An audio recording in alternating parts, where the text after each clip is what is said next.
ဘယ်ကနေစမလဲဆိုတော့နန်း10လုံးရဲ့ရက်ချက်ကနော်ဒီမှာကကုန်ဖို့ရှိတယ်ပေါ့နော်ကနန်း10လုံးရဲ့ကဲပေါကနန်းကိုပြတော့မှာဗျာနော်အားလုံးတေချာစိတ်ဝင်စားကြည့်ပေါ့ကောင်းကောင်းလေးပေါ့ဗျာနော်ကောင်းကောင်းလေးပဲပြပါတယ်ကျွန်တော်ပြရင်တော့မတိုးသေးတာတော့ကန်တရားပေါ့ဗျာနော်ဒီနောက်တော့နှလုံးက30တဲ့နော်အဲ့ဒီနောက်တော့နှလုံး30နဲ့သူ့ရဲ့ဇောင်းက8ခါနဲ့ကိုကျွန်တော်တို့ရဲ့8လို့ထည့်လိုက်ပြီ8လို့ရိုက်ကောကိုချလိုက်ပြီပေါ့ဗျာနော်အဲ့ဒါတပင်းကြောလိုက်မယ်ဒီမှာနောက်တော့နှလုံးကခွန်တဲ့အဲ့ဒီနောက်တော့နှလုံးခွန်ကသူ့ဇောင်းက1ခါနဲ့ကို8လို့ထည့်ထားတာဖြစ်တယ်8လို့ထည့်ထားတာဒါဆိုရင်ဒီမှာရှိနေတဲ့နောက်တော့နှလုံးက6နဲ့6နဲ့က2ဖြစ်နေတာအဲ့2ဆိုတော့8ရအောင်ကျွန်တော်တို့ဘာခါထည့်မလဲ6ခါလေးရေးရရုံပဲเนาะ6ခါလေးရေးလိုက်ရုံပဲဒါဆိုရင်8တလုံးရဲ့ရိုက်ချက်ကိုကျွန်တော်စရိုက်လိုက်ပြီဖြစ်တယ်เนาะဒီနောက်ဘက်နှလုံးနဲ့ခါနဲ့ကို8ထည့်သွားတာဒီနောက်ဘက်နှလုံးခွန်နဲ့1ခါနဲ့ကို8ထည့်သွားတာဒီနောက်ဘက်နှလုံး2နဲ့ကျွန်တော်တို့6ခါထည့်မှာ8ဖြစ်မှာเนาะအဲ့လို8ဖြစ်သွားပြီဆိုရင်တဲ့အဲ့လို8ဖြစ်သွားပြီဆိုရင်ရှေ့ကဲ့နှက်ခက်က1တဲ့เนาะရှေ့ရဲ့နှက်ခက်ဒီ1လှည့်ရောက်သွားပြီဒီ1ကသူဘာလုပ်ငန်းကိုလုပ်မလဲရှေ့ရဲ့နှက်ခက်ဒီ1ပေါ့ဗျာเนาะအဲ့1ကဘာလုပ်ငန်းကိုလုပ်မလဲဆိုတော့တဲ့ဒီမှာရှိနေတဲ့2ထိပ်နဲ့ပေါ့ဗျာเนาะအဲ့ဒီ2ထိပ်နဲ့သူ့ရဲ့ဆောင်းကအဲ့ဒီရှေ့ပေါင်း9နဲ့ကို1လို့သူကရိုက်ပြီးတော့ရှေ့ရတဲ့ကိုသူခေါ်လိုက်ပြီတပင်ကြော်လိုက်မယ်ဒီမှာရှိတာ8ထိပ်8ထိပ်ကသူ့ဆောင်းကဒီရှေ့ပေါင်း3နဲ့ကို1လို့ပဲသူရိုက်ပြီးပြီးတော့ရှေ့ရတဲ့ကိုခေါ်လိုက်တာပေါ့ဗျာเนาะဒါဆိုရင်ကျွန်တော်တို့ကဒီမှာရှိနေတာ3နဲ့အဲ့ဒီ3ကသူ့ဆောင်းမှာကျွန်တော်တို့ဗာထည့်မလဲရှေ့ပေါင်း8နဲ့မှာ1လို့ထည့်ရမှာဖြစ်တယ်ရှေ့ပေါင်း8ဖြစ်ဖို့အတွက်ကိုဒီမှာကျွန်တော်ကနှစ်ထိပ်စီလေးရေးလိုက်ရုံပဲနှစ်ထိပ်စီလေးရေးလိုက်တာပေါ့ဗျာနော်အဲ့တော့26ရှည်တွဲလေးရပါအောင်ဒါကကျွန်တော်ကခါကို8နဲ့ထည့်လိုက်တယ်ရှေ့ပေါင်းကို8နဲ့ခက်1နဲ့ထည့်လိုက်တယ်ပေါ့ဗျာနော်အဲ့အတွက်1ကပါဝါ6ကဘာလုံးကလုံးပါလဲသူကကြည့်ရအောင်ခဏ10လုံးရိုက်ချက်တော့တစ်လုံးနဲ့တစ်လုံးကအပြန်လန်ထင်းချုပ်ထားပါဗျာနော်ဟိုအပြန်လန်ထင်းချုပ်ပြီးတော့အားဖြည့်ထားတာဖြစ်တယ်အဲ့ဒီ6ကဘာလုံးကလုံးပါလေတဲ့ဆိုတော့ကျွန်တော်ဒီမှာကဒီနားမှာပေါ့ဗျာနော်ဒီဘက်တစ်နှစ်ကျော်မှာသူကခွေထားတာဒီနောက်ထောင်နှလုံးခွန်နဲ့3ညာခါနဲ့ပေါ့ဗျာနော်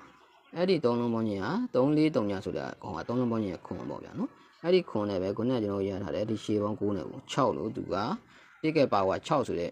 ရိုက်ချက်နဲ့ရှေ့ပေါင်းကိုသူက2ထပ်ချုပ်လိုက်တာဖြစ်တယ်နော်ဒါဆိုရင်ကျွန်တော်တပင်ကြော်လိုက်မယ်တပင်ကြော်လိုက်တဲ့အချိန်မှာဒီနောက်တော့နှလုံး9နဲ့အဲ့ဒီ4ခါနဲ့3ဖြစ်နေတာ3နဲ့ဒီနားကရှေ့ပေါင်း3နဲ့ကိုကွက်တီသူ6လို့ပဲချုပ်ထားတယ်2ထပ်ချုပ်ထားတာပေါ့ဗျာနော်ဒါဆိုရင်ကျွန်တော်ကတတိယမြောက်လမ်းကြောင်းကဒီမှာတစ်ကဲခွန်ရဲ့3ညရဲ့ဒီ8ဖြစ်နေပြီအဲ့8နဲ့ကျွန်တော်ရဲ့ဇက်လက်ကြီးဒီရှေ့ပေါင်း8နဲ့ကကွက်တီကိုသူ6လို့ချုပ်ထားတယ်ကွက်တီ6လို့ချုပ်ထားရပေါ့ဗျာနော်အဲ့လို6လို့ချုပ်ထားရဆိုတော့ကျွန်တော်ကရှေ့ပေါင်းကို2ထပ်ရပါတာပေါ့ရှေ့ပေါင်း2ထပ်ဆိုတော့ဒီအတွဲလေးကမငြိမ်သေးဘူးပေါ့ဗျာနော်ရှေ့ပေါင်း2ထပ်နဲ့ချုပ်ထားပြီဒါပေမဲ့ခါကိုတစ်ဆက်ပဲထည့်ရသေးတာဖြစ်တာပေါ့အဲ့လိုမျိုးချုပ်လိုက်ပြီတို့ရင်းနဲ့6ရဲ့နှက်ခက်ဒီ9တဲ့နော်ဒီ6ရဲ့နှက်ခက်ဒီ9 6နှက်ခက်9ကဘာလုပ်ငန်းကိုလုပ်မှာလဲတဲ့6နှက်ခက်9ဆိုတဲ့ကောင်ကဒီမှာရှိနေတာကဘရိတ်9အဲ့ဒီဘရိတ်9နဲ့ဒီနှလုံး30နဲ့ကို9ဆိုပြီးသူကခါကိုနှစ်ထပ်မြောက်ချုပ်လိုက်ပြီပေါ့ဗျာနော်တကင်ကြော်လိုက်မယ်ဒီမှာဒီဘရိတ်နဲ့အဲ့ဒီဘရိတ်နဲ့တဲ့နော်ဒီနှလုံးခွန်နဲ့ကို9ဆိုပြီးတော့သူကခါကိုနှစ်ထပ်ချုပ်လိုက်တာဖြစ်တယ်ဒါဆိုဒီမှာရှိနေတာကဘရိတ်1အဲ့ဒီဘရိတ်1နဲ့ဒီနှလုံး8နဲ့ကိုကွက်တီကိုဒီ9လို့ချုပ်ထားပြီเนาะအဲ့တော့ကျွန်တော်တို့ကရှေ့ဟိုပါပေါ့ဒီအတွဲဒီရှေ့ပေါင်း2ထပ်ခါ2ထပ်ဆိုပြီးရသွားတာပေါ့နော်ခဏရဲ့လေးလုံးရိုက်ချက်ကရှေ့ပေါင်းကိုလည်း2ထပ်ချုပ်လိုက်ပြီခါကို2ထပ်ချုပ်လိုက်ပြီဒါပေမဲ့ဒီအတွဲမငြိမ်သေးဘူးပေါ့နော်မငြိမ်သေးဘူးဆိုတာကဘာလို့ဆိုတော့ဒီမှာထက်စီလိုက်ရမညာသေးဘူးကျွန်တော်ကရှေ့ပေါင်းကြောင့်ပဲတွင်းထားတာဖြစ်တယ်ရှေ့ပေါင်းကြောင့်ပဲတွင်းထားတာဖြစ်တဲ့အတွက်အဲ့ဒီဒါကိုကျွန်တော်ကထက်စီလိုက်ရတစ်လိုင်းထည့်ရအောင်ပါပေါ့ဗျာနော်အဲ့ဒီတက်စီကိုဘာနဲ့ပဲပြထည့်မလဲဆိုတော့ဒီ9နဲ့ပဲထည့်ထားတာဟိုသူကဒီ9နဲ့ပဲထည့်ထားတော့အဲ့9ကိုကျွန်တော်ဒီပရိတ်နဲ့ဒီနှလုံး30နဲ့ကို9ထည့်ထားတယ်လို့ပေါ့ဗျာနော်အဲ့ဒီနှလုံး8ပေါ့ဗျာနော်3နဲ့5နဲ့အဲ့ဒီနှလုံး8နဲ့တစ်ထိတ်နဲ့ကိုလည်းသူ9လို့သူကထည့်ထားရမယ်တဲ့နော်တစုံထည့်ထားမှာဖြစ်တယ်အဲ့ဒါတပင်ကြော်လိုက်တဲ့အချိန်မှာဒီမှာ3နဲ့2နဲ့ဒီ5ဖြစ်နေတာ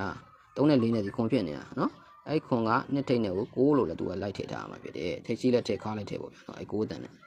အဲ့ဒါဒီဟာကိုကြည့်လိုက်အောင်ဒီမှာ2နဲ့5နဲ့ဒီခွန်ဖြစ်နေတာအဲ့ခွန်နဲ့ကျွန်တော်တို့ရှေ့ပေါင်းကြောင့်တွင်းထားတဲ့နှစ်ထိတ်နဲ့ကွက်တီသူ9လို့ထည့်ထားတာဖြစ်တယ်9လို့အစုံလိုက်ထည့်ထားတာဖြစ်တယ်ပေါ့ဗျာနော်အဲ့တော့26ရှည်တွေကိုဒါဆိုရင်တော့ငြိမ်သွားပြီပေါ့ဗျာနော် ငြိမ်သွားပြီတဲ့အဲ့လိုငြိမ်သွားပြီဆို9ရဲ့ပါဝါ4ဆိုတာရှိတယ်9ရဲ့ပါဝါ4နော်အဲ့9ပါဝါ4ဆိုတာကဘာကိုအလုပ်လုပ်မှာလဲဆိုတော့ဒီမှာဒီစောင်းသုံးလုံးကဒီစောင်းသုံးလုံး2 4 3ပေါ့နော်ဒီစောင်းသုံးလုံးက9တဲ့အဲ့9နဲ့အဲ့ဒီနှလုံး9နဲ့9နဲ့5နဲ့ဒီ4ဆိုပြီးတော့သူကအဲ့လိုရိုက်ထားတာဖြစ်တယ်နော်ထိပ်စီးကိုလည်းသူနှစ်ထပ်ချုပ်ထားတာပေါ့ဗျာနော်9ပါဝါ4နဲ့ချုပ်ထားဖြစ်တယ်နော်တပင်ကြော်လိုက်တဲ့အချိန်မှာဒီစောင်းသုံးလုံးက4 5 8ဆိုတဲ့ဒီစောင်းသုံးလုံးကခွန်အဲ့ခွန်နဲ့ဒီမှာဒီ2 5ဆိုတဲ့ခွန်နဲ့ပေါင်းရင်4လို့ပဲသူထည့်ထားဖြစ်တယ်ပေါ့နော်ဒါဆိုရင်ကျွန်တော်ရောက်ကက်ကိုကြည့်လိုက်ရအောင်ရောက်ကက်ကဒီမှာဒီ3လုံးပေါင်းရင်ကဘယ်လောက်လဲ9 5 6ဆိုတဲ့ကောင်က6တဲ့အဲ့6နဲ့ဒီနှလုံး8နဲ့ကိုကွက်တီသူ4လို့ချုပ်ထားတာဖြစ်တယ်ပေါ့ဗျာနော်ဒါဆိုရင်ကျွန်တော်ကကနန်းကလည်း6လုံးရိုက်သွားပြီဟို8 1 6 9လေးကနန်း9လုံးရိုက်ချက်မှာကျွန်တော်ဒီခြေတွဲတွဲကိုကျွန်တော်အထက်ထက်ချုပ်ပြီးသွားပြီ26ခြေတွဲဒါဆိုငြိမ်သွားပြီပေါ့ဗျာနော်အဲ့လိုငြိမ်သွားပြီဆိုရင်4ရဲ့နှစ်ခက်က2ဆိုတာလေးကိုထည့်ပေးပြီးတော့ကျွန်တော်ကဒီကနန်းကိုဇက်ရှင်မြင့်ပြီးတော့တပေါက်လေးဖြုတ်လိုက်တော့မယ်ဗျာနော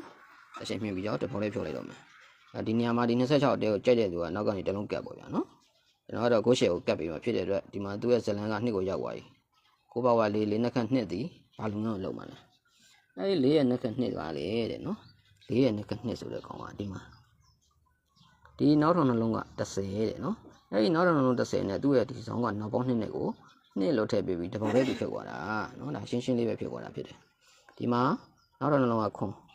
နောက်တော့လုံးခုံနဲ့သူဆောင်ကနောက်ပေါင်း9နဲ့ကို2လို့ထည့်ပြီးတပေါက်လေးဖြစ်သွားတာဖြစ်တယ်။နော်ဒါဆိုရင်ကျွန်တော်ရဲ့ဇက်လိုက်ကဒီမှာနောက်တော့နှလုံးက2ဖြစ်နေတာ။နောက်တော့နှလုံး2နဲ့နောက်ပေါင်း30နဲ့မှာ2ဆိုပြီးတပေါက်လေးဖြစ်အောင်မှာနောက်ပေါင်း30ဖြစ်ဖို့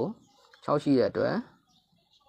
4နောက်ပိတ်လေးရှိလိုက်ရုံပဲ2 6လေးတပေါက်သေးပဲဗျာနော်။2 6လေးဆိုတကယ်ကောင်းတဲ့ကဏ္ဍလေးဖြစ်တယ်။ဒီကောင်ဒီကလင်ဒါရဲ့ရွှေ့ကွက်လည်းရှိတယ်ပေါ့နော်ဒီ2 6လေးဆိုတဲ့ကဏ္ဍကအဲ့တော့ဒါလေးကရှယ်ပေါ့ဗျာနော်။အဲ့တော့2ရဲ့နှစ်ထိကျွန်တော်ကရောက်သွားပြီကနန်းကလည်းပေါ်သွားပြီပေါ့နော်ဒါပေမဲ့ကနန်း10လုံးရက်ချက်ပြည့်အောင်ပြပေးမှဖြစ်တယ်ဒီမှာရက်လိုက်လည်းရသွားပြီပေါ့နော်ကနန်းကပေါ်သွားပြီဖြစ်တယ်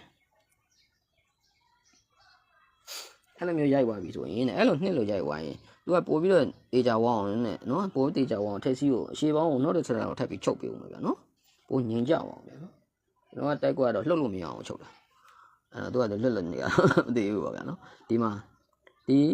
ဒီခါထိပ်စီးနှလုံးနဲ့3နဲ့ပေါ့နော်ဒီ3လုံးခွေထားတဲ့ကောင်ဒီ953ဆိုတဲ့3ကဒီမြင်းကောင်ကရှေ့ပေါင်း9နဲ့ကိုလည်း2လို့ပဲသူကရိုက်ထည့်ထားမှာဖြစ်တယ်တဲ့နော်ဒီနောက်တော့နှလုံးနဲ့နောက်ပေါင်းနဲ့ကို2ထည့်ထားသလိုပဲဒီ3လုံး3နဲ့အဲ့ဒီရှေ့ပေါင်း9နဲ့ဒီ2လို့ပဲချုပ်ရမှာဖြစ်တယ်တဲ့ရှေ့ပေါင်းကိုသူတို့3တက်ချုပ်ထားတာနော်ကျွန်တော်အဲ့ဒါဒုတိယတစ်ခါကြည့်လိုက်အောင်ဒုတိယတစ်ခါဒီမှာ931ဆိုတဲ့ဒီ3လုံးခွေထားတဲ့ကောင်က9တဲ့အဲ့ဒီကိုကဒီမြင်းကောင်ကဒီရှေ့ပေါင်း3နဲ့ဒီကွက်တီသူ2ချုပ်ထားတယ်ဘာလို့ချုပ်ထားလဲဒီနှလုံးနဲ့ဒီနှလုံးနဲ့ဒီ2လို့ချုပ်ထားလို့နော်3ဘဝကိုငြိမ်ကြနေမှာဖြစ်တယ်ဒါဆိုရင်ဒီမှာကြည့်လိုက်အောင်ကျွန်တော်ကဒီမှာ3986ဆိုတဲ့ဒီ3လုံးဒီ4လို့ခွေထားတာခွေထားတဲ့4နဲ့ကျွန်တော်တို့တွင်းထားတဲ့ဇက်လက်ကြီးဒီရှေ့ပေါင်း8နဲ့ကကွက်တီကိုသူ2လို့ချုပ်ပြီးသားဖြစ်နေတယ်သူရဲ့အလိုလိုအော်တိုချုပ်သွားပြီပေါ့ဗျာနော်အဲ့တော့2ထိရောက်သွားလို့ခဏကလည်းတကယ်ကွက်ရှစ်ဖြစ်သွားပြီထိုးလို့ရသွားပြီနော်ထိုးပြီးတော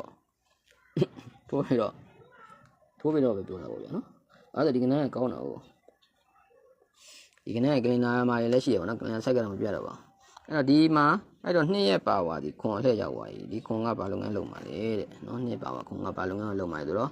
့ဒီခါတော့နှလုံးက30အဲ့ခါတော့နှလုံး30နဲ့သူ့ဆောင်က2နောက်ပင်တွေကို2လို့ထည့်ပေးတာနော်ခါတော့နှလုံး30နဲ့2နောက်ပင်တွေက2အဲ့ဒီ2ကသူ့ဘေးနောက်ကဒီကကွာ9နဲ့ပေါင်းလိုက်မယ်ဆိုရင်ခွန်လို့ပဲသူကထပ်ပြီးချုပ်ထားမှာတဲ့နော်ရထားတဲ့ဒီဟာတွေကိုညင်လားမညင်လားကိုကျွန်တော်ကချုပ်ထားတာဖြစ်တယ်နော်ခုန